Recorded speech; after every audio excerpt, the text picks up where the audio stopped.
인문학으로 직장인의 고민과 궁금증을 해결해 드립니다.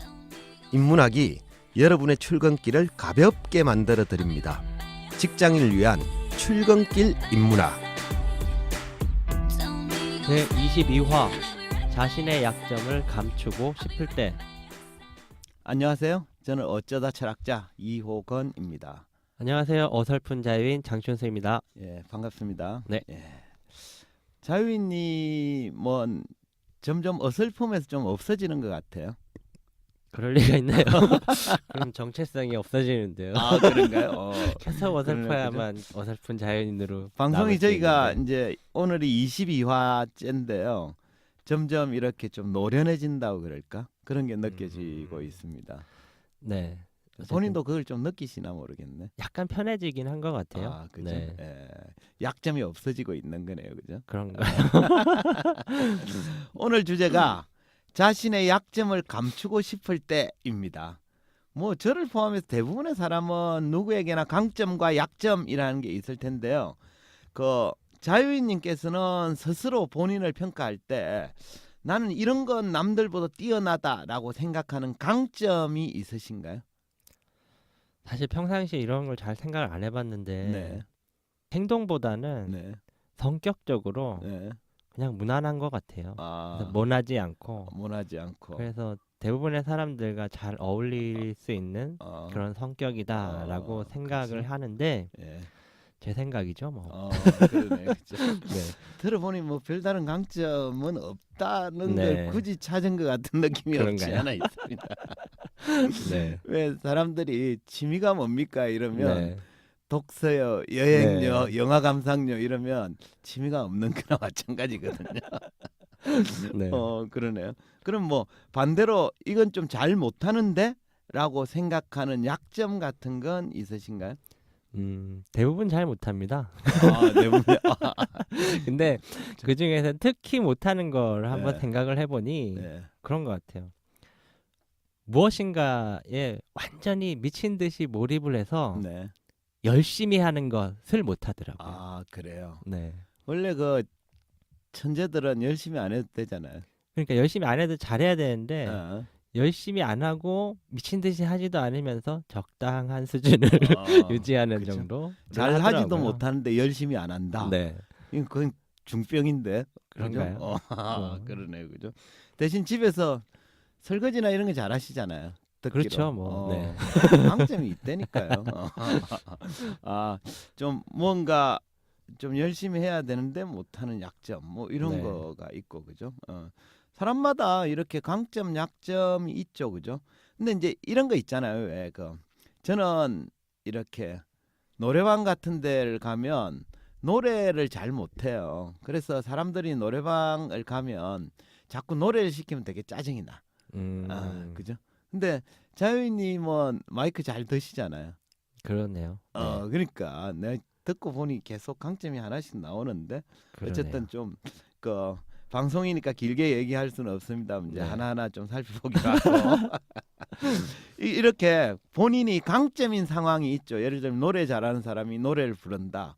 축구를 굉장히 잘하는 사람이 축구를 한다. 뭐 이럴 때랑 또 반대로 약점인 상황이 있잖아요. 그죠? 저처럼 노래를 잘 못하는 사람이 노래방을 갔다든지 뭐 이런 상황에 따라서 뭐라 그럴까 태도나 행동 이런 게 좀 달라질 수 있거든요. 네. 혹시 그런 경험 없으신가요? 저는 안 그렇다고 생각하는데 네. 잠시 떠올려 보니까 저도 네. 뭔가 제가 잘할 수 있는 상황에서는 네. 약간 주도적으로 막 나서서 뭘 하기도 하고 이랬던 것 같은데 네. 약점인 상황에서 보면 네. 약간 주눅 들어 있거나 네. 그렇죠. 또 이렇게 가만히 있거나 네. 그죠? 가만히 있으면 중간이라도 간다고 뭐 이런 그렇죠. 전략을 취했던 것 같네요. 네. 그죠?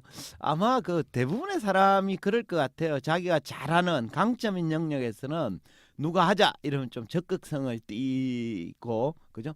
근데 자기가 좀 싫어하거나 잘 못하는 영역에서는 아무래도 좀 소극적이거나 피하거나 뭐 이럴 경향이 있죠, 그죠? 그래서 이번 주 주제를 자신의 약점을 감추고 싶을 때라는 주제로 한번 잡아봤습니다. 네. 지난번에도 한번 사람은 자기 자신에 대해서 잘 모른다 이렇게 그렇죠. 했는데 니체가 네. 했던 얘기죠. 그럼에도 불구하고 어쨌든 자기가 생각하기에 누구나 좀 자기가 스스로 강점이라고 생각하기도 하고 약점이라고 생각하는 부분들이 다 있을 것 같아요. 네네. 그런 것들을 딱 생각이 들었을 때 우리가 그것을 어떻게 받아들이는 것이 좋은지 네. 인문학적으로 오늘도 설명을 좀 부탁드리겠습니다. 알겠습니다. 결국 오늘 주제가 이제 강점, 약점과 관련된 논의를 하게 될 텐데요. 왜 그 여성들이 외출을 할 때 화장을 하잖아요, 그죠? 뭐 저희 딸 같은 경우는 1시간씩 걸리더라고요. 근데 화장을 안 한 상태로는 아예 집 밖에 나가지도 않는 사람이 있습니다. 왜냐 그러면 다른 사람한테 이렇게 맨얼굴 화장 안 한 맨얼굴을 보여주는 게 싫기 때문이겠죠, 그죠? 근데 요즘은 남성들도 화장을 하는 경우가 많더라고요. 혹시 자유인님도 화장 같은 걸 자주 하시는 편입니까? 저는 거의 안 하는 편이고요. 예. 로션도 잘 안 그러네요, 바르는 그죠? 편입니다. 맨얼굴에 자신이 있어서 그런 거예요? 익숙해서 그러겠죠? 이 건자감은 뭐지? 그죠? 요즘은 과거와 달리 남성들도 화장을 하는 경우가 꽤 있더군요. 저도 사실 평소에는 뭐 전혀 안 하는데 간혹 영상을 촬영하거나 할 때면 화장을 조금 하게 되더라고요. 비비 같은 거 이런 걸 좀 바르긴 네. 해요. 화장을 안 하고 찍어 보니까 영 보기가 싫더라고요.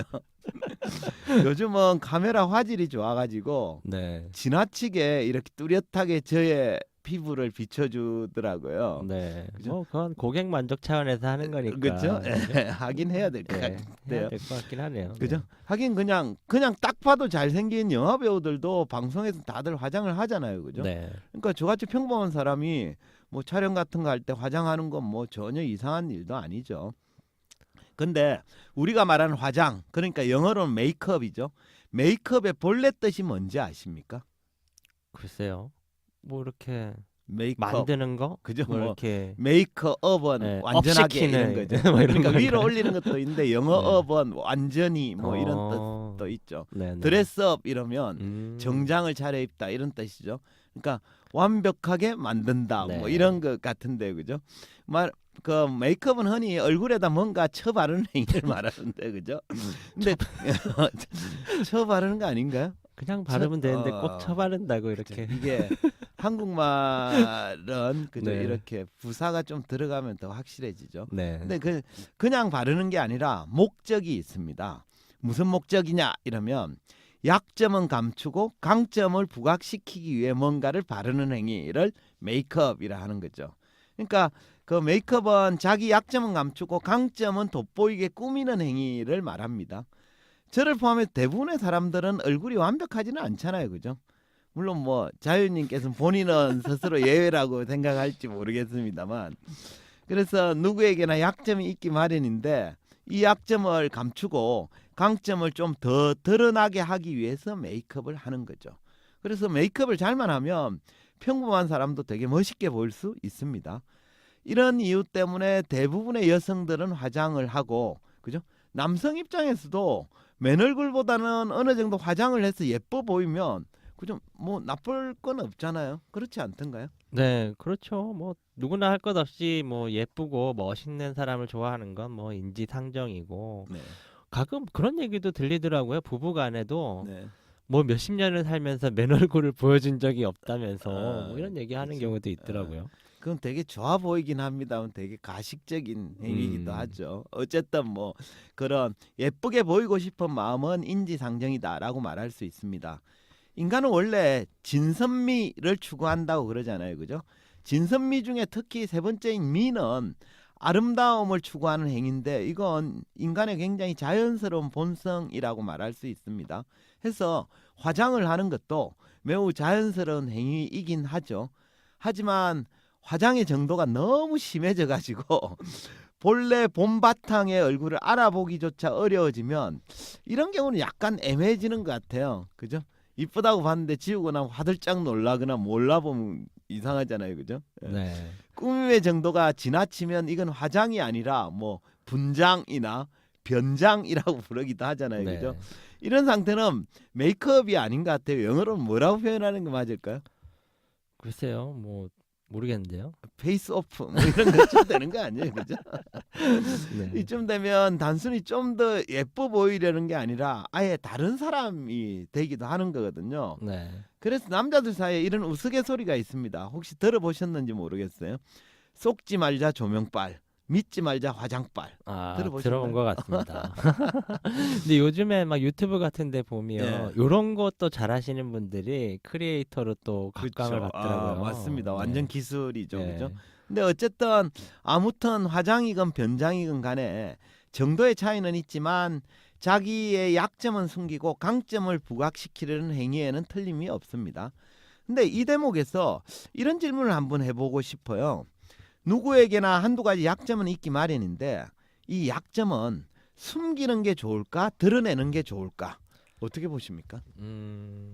대부분 뭐 그렇게 할 것 같은데 숨기려고 할 것 같고 숨기는 게 인지상정 아닌가요? 네. 그렇죠. 대부분 그렇게 생각하죠, 네. 그죠? 실제 우리가 뭐 전쟁 상황이거나 뭐 다투거나 기업 경영에서는 약점은 숨겨야 한다라고 말합니다. 그러니까 네. 경쟁이 심한 상황에서는 괜히 자기가 약한 분야에 싸우기보다는 자기가 잘하고 자신 있는 분야에 싸워야 되죠. 그래야만 경쟁에서 이길 수도 있고 뭐 전투라고 그러면 생존할 확률도 높아지는 거거든요.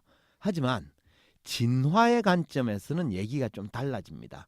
진화를 위해서는 약점을 숨기는 것보다는 약점을 드러내는 게 유리합니다. 아, 또 이제 진화라는 심오한 세계로 그죠? 저희를 안내하시는데 약점을 드러낸다고 하니 잘 이해가 안 되는 상황이긴 합니다만. 예, 그죠? 네. 예, 설명을 드리죠. 제가 약점을 숨기지 말고 드러내야 된다라고 말하면 대부분 금방 이해를 좀 잘 못하시긴 하더라고요. 하지만 진화를 위해서 약점을 드러내는 편이 유리하다라는 건 분명한 사실이기도 합니다. 그 인문 고전 중에서 생명체의 진화를 다룬 책들이 몇몇 있죠. 가장 대표적인 게 아마 찰스 다윈의 종의 기원이란 책일 겁니다. 아시죠, 그죠? 네네. 예, 종의 기원은 1859년에 발표된 책인데요. 뭐 진화론의 최초의 책이다 이렇게 얘기를 많이 하죠. 근데 제가 오늘 말씀드릴 책은 다윈의 종의 기원이란 책보다 48년 뒤인 1907년에 발표된 책인데요. 프랑스 철학자인 베르그송이 쓴 창조적 진화라는 책입니다. 이 책도 베르그송이 생명체의 진화 과정을 추적한 내용을 기술해 놓은 책인데요. 그 책에는 재미난 얘기가 나와요.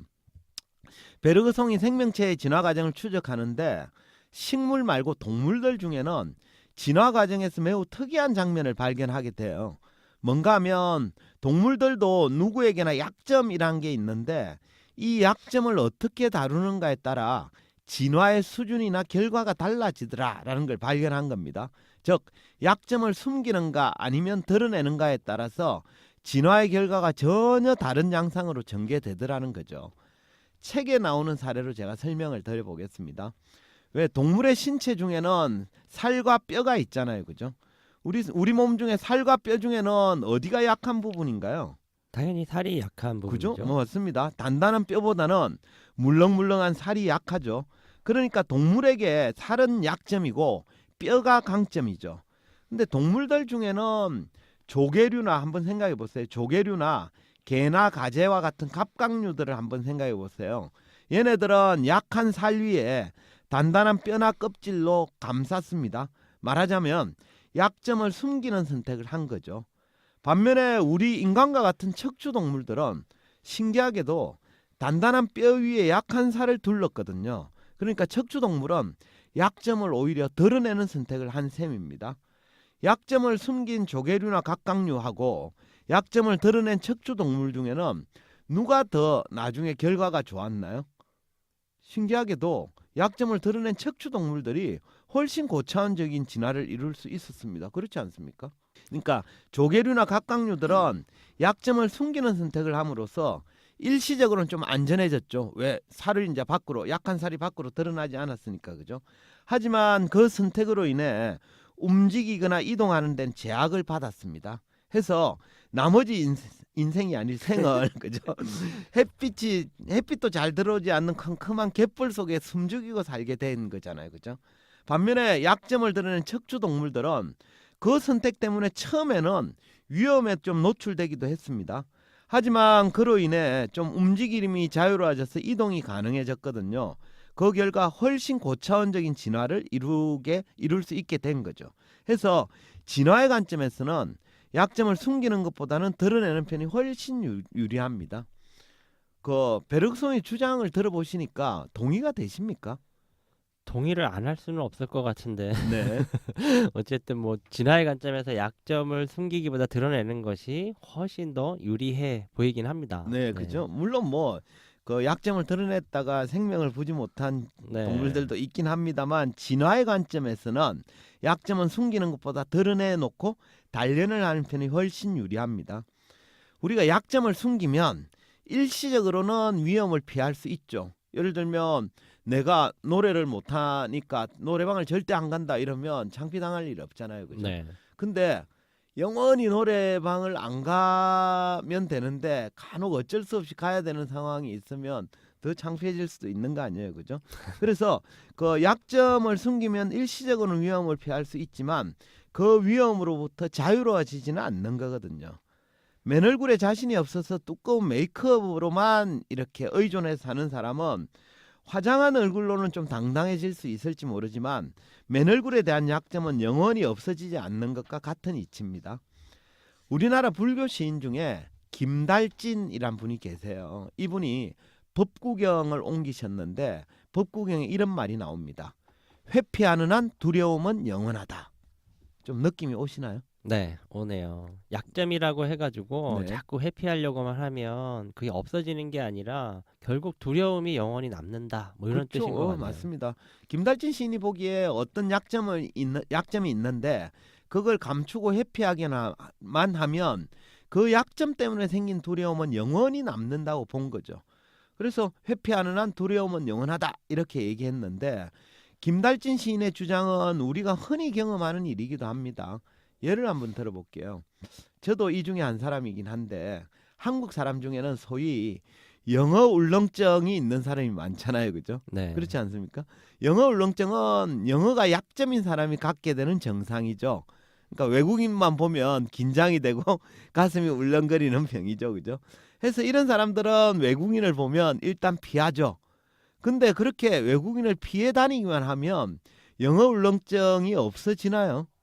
그렇지는 않죠. 그죠? 네. 예. 아무리 시간이 지나도 영어 울렁증 자체는 사라지지 않습니다. 김단진 시인 얘기처럼 두려움이 영원히 남는 게 되는 거죠. 그러면 영어 울렁증을 가진 사람이 그것에서 벗어나기 위해 제일 좋은 방법은 뭘까요? 영어 학원을 다녀야죠. 그죠? 예. 영어 학원을 다니거나 네. 뭘 해서라도 영어를 유창하게 해야 비로소 그때 이제 영어 울렁증에서 네. 벗어날 수 있는 거죠. 그죠? 해서 우리가 영어 울렁증에서 벗어나려면 외국인을 피하기만 해서는 안 됩니다. 그렇게 되면 김달진 시인의 말처럼 두려움이 영원해지거든요. 진정으로 영어 울렁증을 벗어나는 방법은 영어를 잘하는 방법밖에 없습니다. 그러기 위해서는 약점을 숨기지 말고 좀 적극적으로 드러내놓고 단련을 해야 됩니다. 말하신 것처럼 영어 학원도 다니고 외국인과 만날 일이 있으면 피하지 말고 좀 적극적으로 부딪히고 이래야 영어 실력이 빨리 늘게 되는 거죠. 네. 뭐 좋은 말씀이긴 합니다만 사실 대부분의 사람들이 그렇게 해보고 싶다라고 생각은 하지만 그렇죠. 막상 학원도 안 끊고 네. 외국인을 만나면 여전히 피하고 이런 그렇죠. 것들이 계속 반복되는 것 같아요. 예, 맞습니다. 약점을 드러내는 과정이 말처럼 쉬운 일만은 아니죠. 영어도 잘 못하는 사람이 괜히 외국인하고 말 걸었다가 창피를 당할 위험 굉장히 크잖아요. 그죠? 네. 하지만 고차원적인 진화를 이루기 위해서는 그런 위험점은 기꺼이 감수할 수 있어야 됩니다. 척추동물이 약한 살을 외부로 드러낸 것처럼 말이죠. 영어도 마찬가지 아닐까요? 자기의 약점을 드러내고 단련을 해야 영어 실력도 기를 수 있고 영어 울렁증에서 벗어날 수도 있는 겁니다. 주변에 영어를 굉장히 잘하는 사람에게 한번 물어보세요.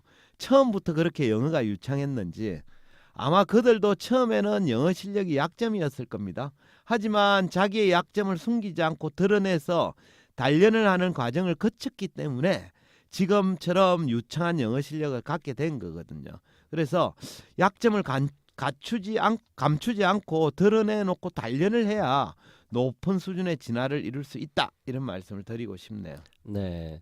듣고 보니 참 맞는 말씀인 것 같아요. 왜 개그맨 중에 그 김영철이라는 있죠. 친구도 예. 본인이 엄청난 노력을 해서 네. 지금 굉장히 영어를 잘하고 그 영어로 방송도 하고 그렇죠, 그죠? 이런 예. 정도를 했던, 상대적으로 제가 다른 개그맨들에 비해서 음. 그 친구가 개그맨인데 잘 웃기지는 못하는 어, 약점을 갖고 있긴 그렇죠. 합니다만 예. 뭔가 이렇게 자기의 목표를 추구하고 이런 것들은 굉장히 잘하는 그렇죠. 것 같아서 아마 네. 김영철 씨도 사투리도 있고 이래가지고 네. 영어 하는데 되게 좀 약점이었을 거예요. 근데 네. 어쨌든 그 약점이 지금은 자기의 네. 강점으로 활용되고 있는 거죠, 그죠? 결국 약점을 감추기만 하면 그 약점은 영원히 약점으로 남게 되죠. 약점을 드러내놓고 단련을 하면 아까 김영철 사례처럼 나중에 오히려 강점이 되기도 합니다. 그래서 오늘은 강점, 약점에 대해서 이야기를 나눴는데 약점을 숨기기보다는 드러내놓고 단련을 하는 편이 훨씬 효과적이다라는 말씀을 전해드리고 싶습니다. 네, 오늘의 핵심은 아마 이건 것 같아요. 약점 숨기지 말고 그것을 드러내놓고 단련을 해야만 네. 진정 약점이 사라질 수 있다, 이런 얘기신 것 같고요. 예. 아마 이런 고민을 좀 많이 하실 것 같아요, 대부분. 근데 그렇죠, 그죠? 어쨌든 이런 본인이 가지고 있는 약점 때문에 늘 불안해하거나 고민하셨던 분들한테 많은 도움이 될 것 같습니다. 예. 좀 전에 한 줄 평을 하는 줄 알고 깜짝 놀랐습니다. 어쨌든 마무리를 위해서 한 줄 평 부탁드리겠습니다. 네, 오늘의 한 줄 평은 약점을 드러내면 강점을 만들 수 있는 기회가 보인다. 약점을 드러내야 강점을 만들 수 있는 기회가 된다. 네. 좋은 말씀입니다. 오늘은 자신의 약점을 감추고 싶을 때라는 주제로 이야기했습니다. 사람은 누구나 한두 가지 약점을 가지고 있죠. 근데 약점을 숨기기만 해서는 그것에서 벗어나거나 자유로워질 수가 없습니다. 약점은 숨기기보다 드러내놓고 단련을 할 때 비로소 그것에서 벗어날 수 있거든요. 인간의 진화는 약점을 얼마나 드러내고 단련을 했는가에 달려 있습니다. 혹시 약점 때문에 고민하고 계신 분이 있으시다면 오늘 방송이 도움이 되었기를 바랍니다. 이것으로 직장인을 위한 출근길 인문학 제22화를 마치도록 하겠습니다. 지금까지 청취해 주신 분들께 감사의 말씀을 드리면서 저희는 다음 시간에 뵙도록 하겠습니다. 네, 감사합니다. 감사합니다.